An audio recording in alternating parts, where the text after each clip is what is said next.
In this video, I was sent some clay by, what is this? Integrated Casting Solutions Modeling Wax for sculpting and patching. So we're gonna unbox it and check it out and give you my first impressions, and then I'll do an actual sculpture and we'll see how it sculpts.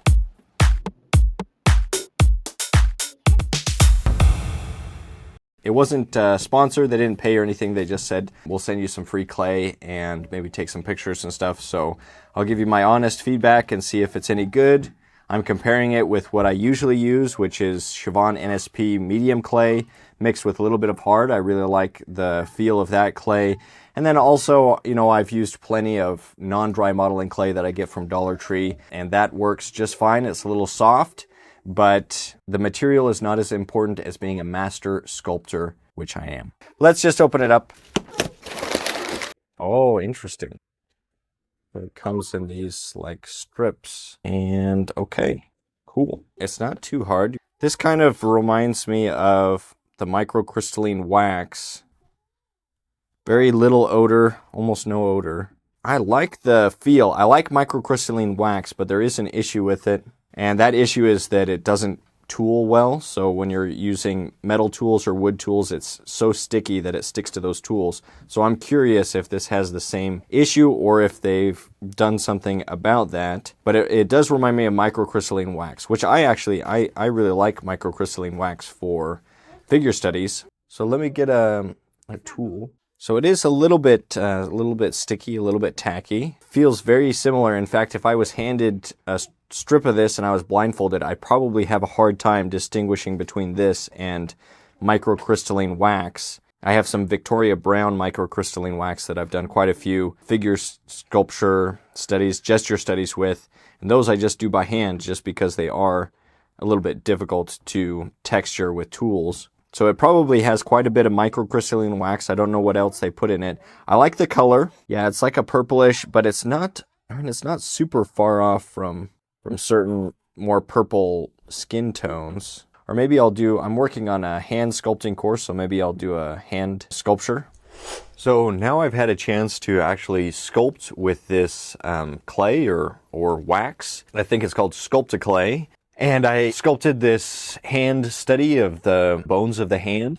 And just as I suspected, it is very similar to microcrystalline wax. So it's great for sculpting by hand if you like to just take little pieces of clay and build out the sculpture by hand. For larger sculptures, I think it works great, but it did cause an issue when I was trying to work with tools. So if you want to get like a really smooth, really fine texture, I believe you can use some solvents and things like that to smooth things out if you need to, but I just found it to be really sticky to work for tools. So for me personally, I would use this clay for sculpting by hand, whether that's something like this or doing figure gesture studies to get an idea of a concept sculpture that maybe I'll later do in a larger scale. If you like working by hand, sculpting by hand, and you don't mind this texture of putting little pieces of clay and kind of seeing fingerprints and things like that, if you don't mind that, then I would say that this is a good option. It was really hard for me to tell the difference between this and just regular microcrystalline wax. And I'm not sure what the price is on this per pound, but microcrystalline wax for 10 pounds, I think last time I got it, it was like $60 to $80. So it's $6 to $8 a pound, so kind of expensive. I do prefer the color of this a lot more than the Victoria Brown microcrystalline wax. That wax, I feel like it's too dark and kind of loses some of the details unless you have it really well lit. So if the color's a big deal and you'd like this type of sculpting wax, then I'd go with this. But if the price difference is very large and the color isn't that big of a deal, then I would probably just get some normal microcrystalline wax. For me, the price of the sculpting clay is often an issue. Whichever one is cheaper per pound is the one that I would go with, though I do have to admit that they did a better job on the color with this one. It's not the same as the typical clay that I used, which is oil and wax based, but it actually has a clay body. This one feels like it doesn't have a clay body, it's just the microcrystalline wax. If you're interested in getting some of the microcrystalline wax, then I'll put a link in the description, an affiliate link.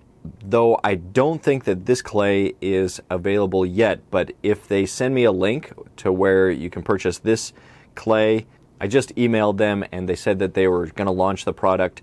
So if I do get a link, I'll put that down in the description. I'm not sure if that one will be an affiliate link. I really liked doing the sculpture. It was really fun. This is for the hand sculpting course, which should be coming out really soon, within the next week or so, for pre-sale. So the pre-sale is the best time to get the hand sculpting course. That'll go for 2 weeks. Then we'll just start releasing lessons. It's kind of a mini course. It's about half the cost of my other courses, and it'll be structured in a very similar way, but it'll take you through everything that you should know when it comes to sculpting the hand.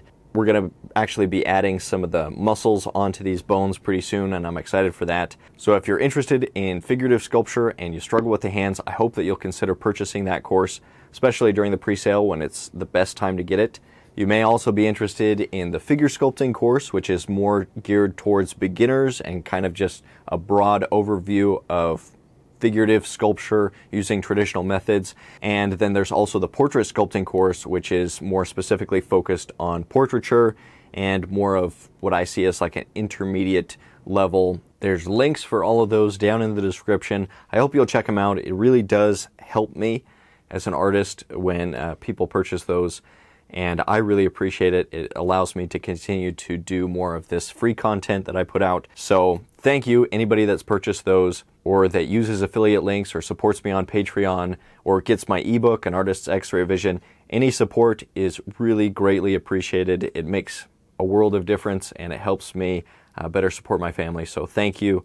Okay, that's it for this video. Stay creative, stay productive. I'll see you in the next one.